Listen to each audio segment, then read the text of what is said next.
Oke, kita lanjut kembali. Jadi kemuliaan yang diberikan Allah Subhanahu wa taala kepada Sayyidah Muqaddasah Siti Maryam. Jadi kita sekarang ini menemukan istilah, ternyata Siti Maryam itu julukan itu Sayyidah Muqaddasah. Jadi wanita yang sangat bersih gitu. Tapi kebersihannya itu Allah Subhanahu wa taala sampai Al-Qur'an menyetir dalam ayatnya ketika malaikat menginformasikan kepada Maryam. Tadi saya ulang lagi bacanya ya. Yajibu an na'rifa jayyidan man hiya Maryam bint Imran. Man hiya Maryam bint Imran walidatu Nabiyullah Isa alaihissalam. Tilka hiya sayyidatul muqaddasah kama utliqu alaiha allati istafaha Allah baina ibadihi wa akramaha wa faddalaha an nisa'il alamin. Yaqulu jalla wa ala wa idh qalatil malaikatu ya Maryamu inna Allah astafaki wa tahharaki wa astafaki ala nisa'il alamin. Oke, sebentar lagi ya. Kita sudahkan pengajian ini untuk pertemuan yang kelima ini.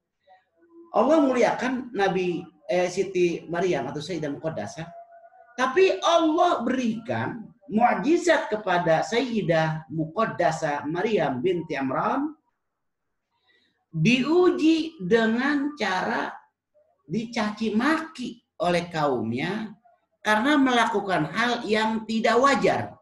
Biasanya orang hamil pasti ada suaminya. Orang melahirkan pasti ada ayahnya. Tapi Nabi Sayyidah Muqaddasah Siti Maryam itu tidak. Bari min tilka halah. Dia terbebaskan. Lahir nggak punya suami, anak yang dilahirkan pun itu menjadi Rasul Allah. Saat itu berkomunikasinya ummuha allati hiya imra'atu Imran. Oke, setelah itu lam tajid Maryam man yaktafilu biha hatta ijtama'al qaumu wa uhiya ilaihimullahu bitaqaffuli Nabi Zakaria laha.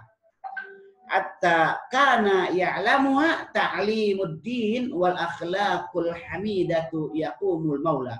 Jadi Nabi Siti Maryam dibina, dididik, ditarbiyah oleh Nabi Zakaria. Siti Maryam tarbiyah, dibimbing, dibina, dididik oleh Nabi Zakaria sehingga melahirkan wanita yang menjadi pilihan Allah Subhanahu wa taala. Fataqabbalaha rabbuha biqabulin hasanin wa anbataha nabatan hasanan wa kaffalaha Zakaria. Kullama dakhala 'alaiha Zakaria al-mihraba wajada 'indaha rizqa. Qala ya Maryamu anni laki hadza. Qalat huwa min indillahi innallaha yarzuqu man yasha'u bighairi hisab. Jadi tarbiyah pendidikan yang diberikan Nabi Zakaria kepada Sayyidah Muqaddasah Maryam sehingga ditempatkan dalam satu tempat berkhulwah Sayyidah Maryam ini, tapi segala macam kebutuhannya dipenuhi oleh Allah Subhanahu wa taala dengan kata yang sering kita istilahkan Maidatur Rahman, hidangan yang diberikan oleh Allah kepada Sayyidah Muqaddasah Maryam. Wa kaffalaha Zakaria, terus dapat pantauan arahan binaan dari Nabi Zakaria sehingga ketika itu didatangkan hidangan yang tidak disangka-sangka. Itu menjadi rizki untuk Siti Sayyidah Maryam, makan rizki itu dan dimakan oleh janin yang dikandungnya dalam keseharian. Qala ya Maryam, inni laki hadza. Qalat huwa min indillahi. Bahkan dalam Quran ini, Maidatur Rahman ini Allah yang langsung berikan kepada kamu Maryam. Karena kebersihan jiwa Maryam. Fataqab innallaha yarzuqu man yasha. Allah memberikan rezeki bagi siapa saja ya Allah kehendaki bi ghairi hisabin, tanpa disangka arah mana. Haitsu kanat sayyidatu Maryam tata'abbadu fil mihrab daiman, sehingga Siti Sayyidah Maryam itu konsisten dia mudawamah beribadah kepada Allah di mihrab, di satu tempat yang dikhususkan untuk Siti Sayyidah Maryam. Wa kana tad'ullaha birizqin fayarzuquha. Siti Maryam selalu berdoa kepada Allah, Allahumma rizqna farazaqahu farazaqahallahu, langsung Allah ijabah dengan memberikan rezeki. Hatta kana Nabi Zakaria yadkhulu 'alaiha wa yas'aluha masdarur rizqi fayaqulu huwa min indillah aw min manil ladzi yu'tik. Sehingga Nabi Zakaria dalam satu kesempatan kaget, terkejut. Maryam, ini siapa yang memberikan Maidatur Rahman? Hidangan yang begini lezat, hidangan yang begini banyak, hidangan yang begitu cukup. Siapa yang memberikan rezeki? Hatta kana Nabi Zakaria yadkhulu 'alaiha wa yas'aluha masdarur rizqi fataqulu huwa min indillah. Maka Siti Maryam al-Muqaddasah yang menjawab, ini rizki dari Allah. Wiladatuhan minallahi ta'ala huwa min indillahi azza wa jalla. Wa wiladatuha lin Nabi Isa kanat wiladatu sayyidatul uzra Maryam li Nabi Isa hadisan aziman. Maka ketika Siti Maryam melahirkan Isa alaihissalam, ini menjadi berita yang sangat heboh. Hadasan aziman, peristiwa yang luar biasa. Natakallamun nasu an wiladatiha. Manusia-manusia, kaum-kaum ketika itu semua berbicara tentang kok bisa ya seorang yang mengaku soleh, soleha, terjaga, bersih dari hal-hal dosa, tapi melahirkan tanpa ada suami. Ini hadasan aziman, berita yang sangat heboh saat itu. Walam takun sayyidatu Maryama jauzatan li ahadin faqad wahabati nafsaha li ibadatillahi azza wa jalla. Nah, Siti Maryam, Sayyidatul Maryam, Sayyidatul Muqaddasah, ia hamil tanpa suami, ia melahirkan anak tanpa suami, tanpa ada pernikahan sebelumnya. Ini adalah wahabat. Faqad wahabat nafsaha li'ibadatillah. Ini adalah pemberian, anugerah yang luar biasa kepada dirinya, hasil proteksi Nabi Siti Maryam beribadah kepada Allah, diberikan oleh Allah kesempurnaan itu. Hatta fujiat fi ahadin lahazati ta'abbudi fil mihrabi bidukhuli sayyidina Jibril alaihissalam liyaqulu laha anna Allah yubashshiruha bi gulamin taliduhu. Ta'ajjabati sayyidatu Maryam fa kaifa yakunu laha waladun walam tatajawwaz walam yamsasha ayyi basharin. Faradda laha bi anna Allah faqala laha anna Allah sawfa yanfukhu ruhahu fiha. Jadi Siti Maryam saat didatangi oleh malaikat Jibril alaihissalam, yang Sayyidah Maryam itu sedang fokus beribadah kepada Allah di mihrabnya. Lalu malaikat Jibril berkata dan menyampaikan salam, liqalu laha anna Allah yubashshiruha bi gulamin talidu bihi. Malaikat Jibril berkata, wahai Maryam, saya memberikan kabar gembira bahwa sesungguhnya Allah Subhanahu wa taala memberikan kamu keistimewaan tentang anak yang akan dilahirkan dari rahimmu tanpa proses pernikahan. Ta'ajjabati sayyidatu Maryam, Fakaifa yakunu laha waladun walam tatajawwaz walam yamsasha ayyi basharin. Nah, Siti Maryam terkejut saat itu lalu bertanya kepada malaikat, "Wahai malaikat, apa gerangan yang terjadi? Mana ada orang yang lahir tanpa pernikahan? Mana ada orang yang hamil tanpa hubungan suami istri? Dan saya seorang wanita soleha, seorang wanita yang bersih, lam yamsasha ayyi basharin. Seorang pun tidak pernah menjamak tubuh saya. Fakaifa uliduha. Bagaimana saya bisa lahir? Faradda 'alaiha bi anna Allah Ta'ala faqala laha anna Allah sawfa yanfukhu ruhahu fiha fayujibu 'alaiha. Maka Allah Subhanahu wa Ta'ala, sahut malaikat Jibril, Allah meniupkan ruhnya di dalam perutmu Maryam, dan ini tiupan ini adalah tiupan rahmat dari Allah Subhanahu wa Ta'ala. Maka saat itu alla takhafi wa la tahzani wa la talqaf min ghadabin qawwihi wa la taghdab min ghadabi qaumihima 'alaiha li'anna Allah Ta'ala. Oleh karenanya ya Maryam muqaddasah, jangan kamu cemas, jangan kamu takut, jangan kamu gelisah. Ini semuanya Allah yang akan memberikan. Wa yaqulu Maula Azza wa Jalla, Allah Subhanahu wa Ta'ala dalam Al-Qur'an surat Imran ayat 47 katakan, qalat rabbi inni yakunu li walad wa lam yamsasni bashar. Ya Allah, ya Rabbi, ya Tuhanku, bagaimana ini terjadi? Saya melahirkan seorang anak, walam yamsasni bashar, seorang pun tidak ada yang menjamak tubuhku.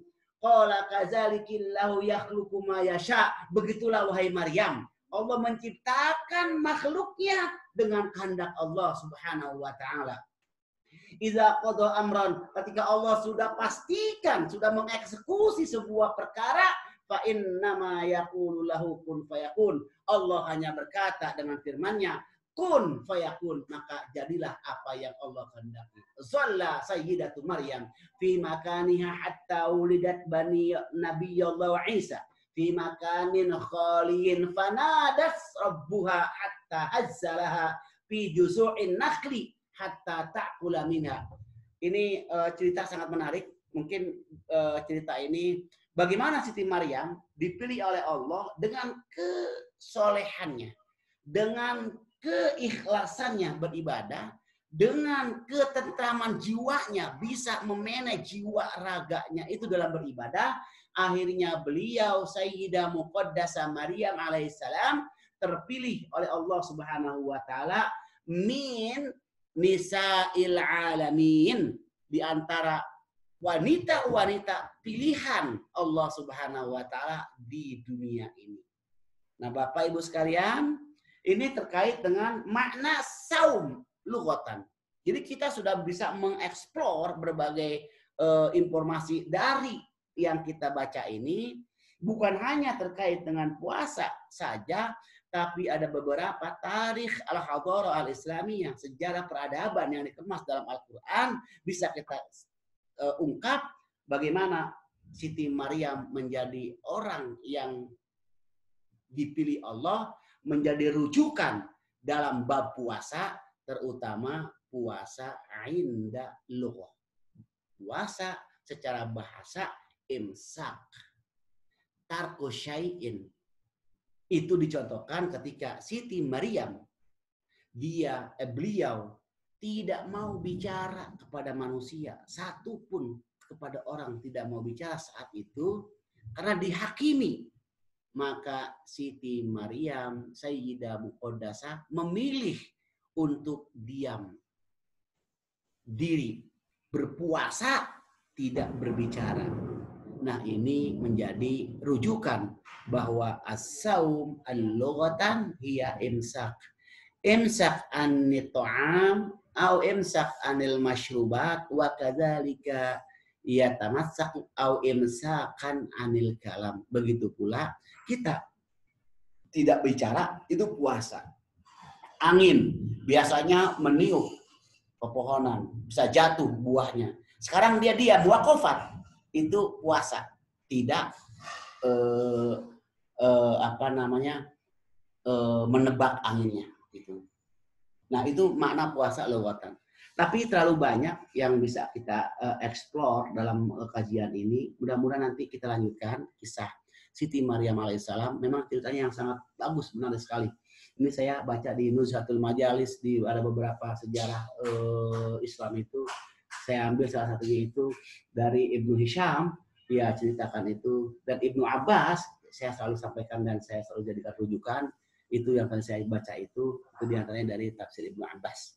Nah oleh karenanya Bapak Ibu sekalian, saat kita berpuasa, kesimpulan dari majelis kita di hari yang kelima ini, tetap jaga kaful batni, jaga diri kita, zahiran aw batinan, fisik kita jaga dari puasa secara fiqhiyah, batin kita jaga puasa secara syariat, sufistik. Kita jaga semuanya. Jika itu kita jaga, insya Allah dikit demi sedikit tidak mungkin sekelas kita bisa langsung terlaksana itu. Enggak bisa. Kita ada mutabaqat, darajatut tabaqiyah. Jadi ada tahapan.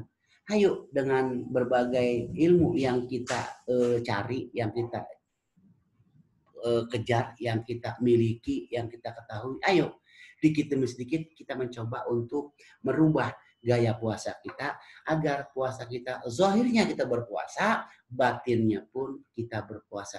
Nah, ketika itu sudah berjalan keduanya, maka kita akan mendapat kualitas yang Allah katakan itu orang yang bertakwa. Nah, terkait dengan kisah Sayyidah Muqaddas Siti Maryam, insya Allah besok kita akan lanjut dalam kajian kita, masih dalam bacaan kita Ta'rif as-Shaum in lughatan. Jadi masih tetap terkait dengan definisi puasa. Amma shaum fi syar'i nanti kita akan lanjut lagi. Nanti mungkin mesti ada beberapa mazhabul arba'ah yang akan bicara tentang puasa itu. Itu mungkin Bapak Ibu sekalian, mudah-mudahan apa yang kita baca di hari ini, apa yang kita sampaikan di hari ini bermanfaat khusus buat saya dan untuk Bapak Ibu sekalian. Yang terpenting di bulan Ramadan ini kita masih tetap diterpa oleh musibah. Jadi corona ini masih belum bisa kita pastikan kapan usainya, tapi kita berdoa kepada Allah Subhanahu wa taala, mudah-mudahan Allah Subhanahu wa taala memberikan yang terbaik untuk kita. Kita Allah selamatkan dari wabah corona ini, kita, keluarga kita, sanak famili kita, mitra kita, semua orang yang ada di Indonesia ini dan di seluruh dunia pada umumnya bisa terhindar dari musibah corona ini. Jika sudah tertimpa corona ini, mudah-mudahan Allah berikan kesabaran dan Allah berikan imbalan yang setimpal sesuai dengan amal perbuatan di dunianya. Nah, mari kepada Allah Subhanahu wa taala kita tutup majelis ini, atau sebelum saya tutup barangkali ada pertanyaan, masukan dari Bapak Ibu untuk berikutnya. Sebelum saya tutup dengan kafaratul majlis. Coba ada Ibu Bapak sekalian kali yang halo? Ya, Bu Elis, ada yang mau ditanyakan atau kita cukupi pengajian kita di sore ini? Bu Lia? Oke, mari sama-sama kita tutup kajian kita di sore hari ini dengan membaca doa kafaratul majlis. Subhanakallahumma wa bihamdika asyhadu an la ilaha illa anta astaghfiruka wa atubu ilaika. illa ghufira lahu ma kana fi majlisika dzalika. Rabbana atina fid dunya hasanah wa fil akhirati hasanah wa qina adzabannar. Walhamdulillahirabbil alamin. Nata'afa ala halatina. Saya mohon maaf zahir dan batin agar apa yang saya sampaikan mudah-mudahan bermanfaat buat saya dan bermanfaat buat ibu bapak sekalian. Hanya kepada Allah kita berserah diri. Wa nufawwid umurana ila Allah. La malja'a wa marja'a illa ilaika. Tidak ada tempat kita berpijak, tidak ada tempat kita kembali, hanya Allah tempat rujukan kita yang sebenarnya. Iza shtaka nafsaka, ketika kita mengadu kepada problem kita, maka ngadulah kepada Allah. Iza sta'anta fasta'in billah wa iza shtaka fastaka billah. Kita minta pertolongan kepada Allah, kita bersyakwa ngadu kepada Allah, karena Allah lah hayyun daimun la yamutu fi abadan. Wassalamualaikum warahmatullahi wabarakatuh.